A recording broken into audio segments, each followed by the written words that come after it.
Hey guys, how you doing? This is Jake, and today's subject is slavery. Have you ever sat there thinking to yourself, damn, I really wish I could turn my pet toucan into an M32 grenade launcher so I can finally put my neighbor's rat dog Coco into the kill zone and get some peace and quiet for work in the morning. That work being catching all the wildlife in the area just to put them into forced labor at the coal mines, surviving solely on hardtack and their pure, concentrated sweat acting as their only source of hydration. If production quotas are positive, I reward them with Red Bull and cigarettes. However, just between you and me, those get a bit expensive, so I replaced the cigarettes with brown markers and the Red Bull with battery acid. Suffice to say, morale has never been more positive. Welcome to Palworld. These are pals, and your goal is to copyright and catch them all. Build your base of operations, starting as a shit shack and ending as a humble shit shack. Expand your colonial empire and drain all valuable resources strictly for yourself. There's only one problem with this. If you play on a server that's hosted locally, your pals like to go on strike, and instead of working at full capacity, they take their time and smuggle in antidepressants while you're not around. Their metabolic cycle becomes disrupted, and their food intake doubles. The workers in the mines already eat like a hungry, frenzied orca seeing a lone obese seal after starving for weeks on end, and now they can't stop eating. The farmers starve and won't work, causing a widespread famine at each individual base. Everyone starves and nothing gets done, and this would happen every time I would leave to explore or log off when the server stayed on. I then thought to myself, maybe hardtack, Red Bull, and cigarettes don't cover all the critical nutrients required to work 24-hour shifts, and then made salads for everyone. Thousands of salads, and they just ran right through it.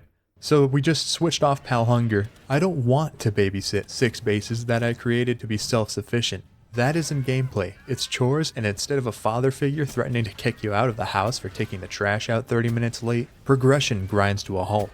A far more severe punishment. Pals also like to get stuck inside the ground as an act of rebellion. But what's the solution? Is it research and create medicine pertaining to the condition caused by said rebellion? No, simply research and create the meat cleaver instead. A highly economic and very human design to slaughter the peaceful protester and replace them with an exact clone. It's unskilled labor performed by untouchables. No one will notice if they're gone. Jeffrey still thinks his best friend Steve's alive. This is the 3rd iteration of Steve.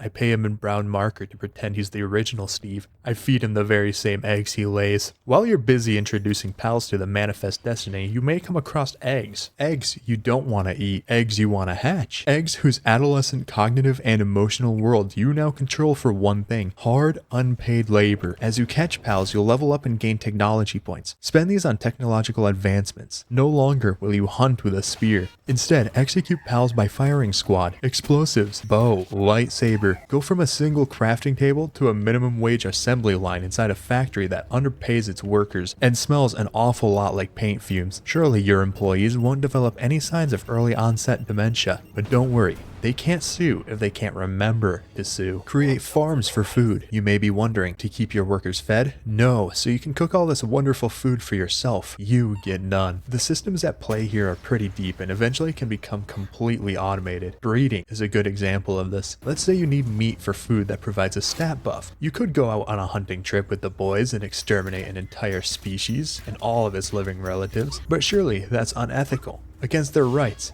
inhumane.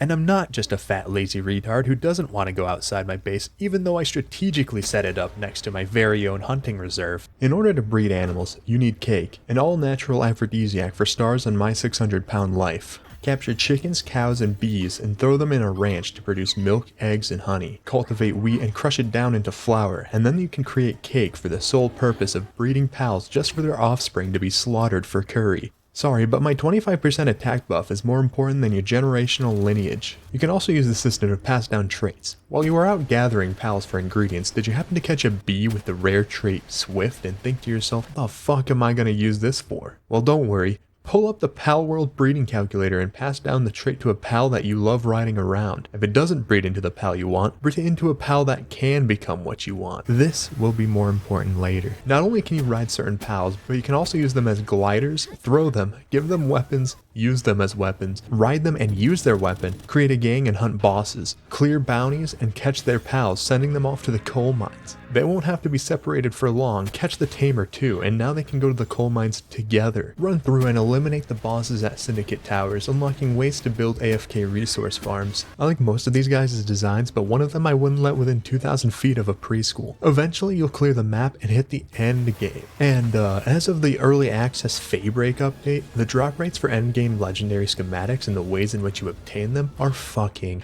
ass. Let me explain. The schematics can be obtained in 4 ways: running dungeons in Faybreak and opening chests outside of dungeons, opening air supply drops, and the oil rig. Whoever made the drop rates for these schematics laces pixie sticks with cyanide and hands them out to kids for Halloween. The level 60 oil rig is built specifically for self-harming masochists that enjoy smelling their own shit stink every morning. For those of you whose lives don't revolve around the self-inflicted brap cloud, there are 3 oil rigs. The low level one, which doesn't give you anything worthwhile, the level 55 oil rig, which took me a few tries to get down, but otherwise easy enough to farm. Then I tried the level 60 oil rig, and holy shit, these guys take more missiles to kill than Israel drops on the Gaza Strip. The Palworld community's solution to this is to simply adjust your world settings to do 5 times more damage and take 5 times less damage, but my severely autistic brain tells me not to do that, and instead sweat in a game about capturing cute animals. And so I'll tell you exactly how I went from a normal, upstanding citizen with a 9-to-5, clean record, and occasional thug shaker post to a disgusting, hideous, gooning, red-pilled incel that still thinks looks maxing is somehow going to land them a hot virgin A10 Aryan trad wife. Firstly, we're going to need gobfins. It's said that slaves came to Palworld on gobfin ships.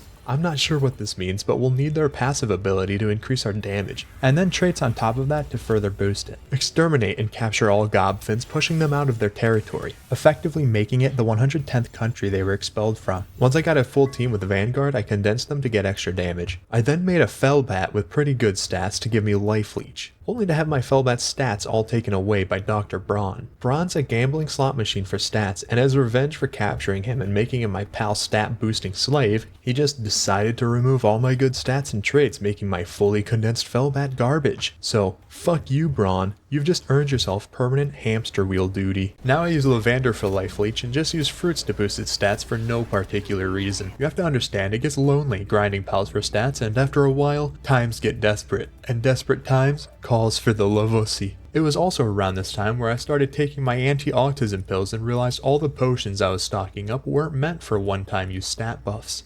They were permanent. So I started drinking enough performance-enhancing drugs to kill an African elephant, and now head to the oil rig, eventually reaching the chest only to be interrupted by a helicopter. Let me show you how this fight went.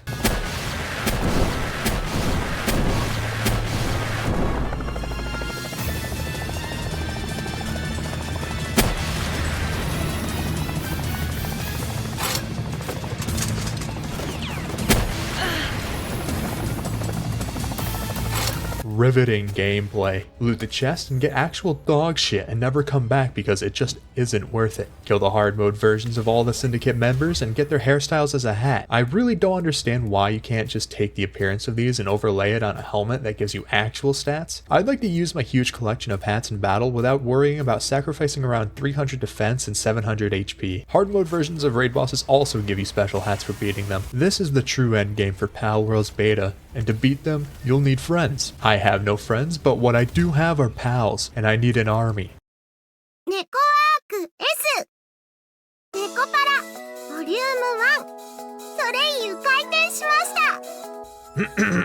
Oh, sorry. Didn't see you there. After careful consideration, I decided I'd make an army of catwomen. Remember when I said we'd get into the breeding system a bit more earlier? Now's the time. First, I cultivate and grow all skill fruits I'll need for the fights. Thinking ahead of time, the raid boss Xenolore is said to be easier if you have pals with absolute frost. But we can't get this through skill fruits, and it has to be passed down from a pal through breeding. After a lot of time breeding various pals and using my girlfriend's chickpea with Demon God, I was able to pass down perfect traits, and some of my army ended up getting absolute frost. I don't want to bother getting perfect stats because it was enough RNG garbage getting to where I was already. Throw all my catwomen in the blender and fully condense just about none of them because that's too much time. Use pal souls I farmed from the Expedition phone game, and now I'm ready. The Furfag Yif squad will not fail me. I put a lot of time into this, and I don't know what will happen to my sanity if it doesn't work. We killed Bella Noir Libero and her Ultra version, Blazemut Ryu Ultra after he wiped my entire squad, and I'll be honest, things aren't looking good for the final boss Xenolore.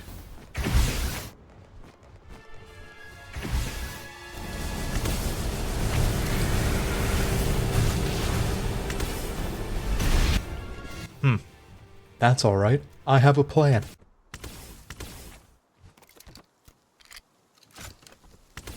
That's more like it. I couldn't beat Xenolord Ultra the same way, and you see, I lost it. Went off the deep end. Crashed out, as the kids would say. My hours of work gone in a flash. If you want my suggestion, I'd say avoid having severe autism, hyperfixating on breeding a PAL army, and instead, just modify your settings to do more damage. Or, you know, cheat. Because by and large, this game is not hard or difficult.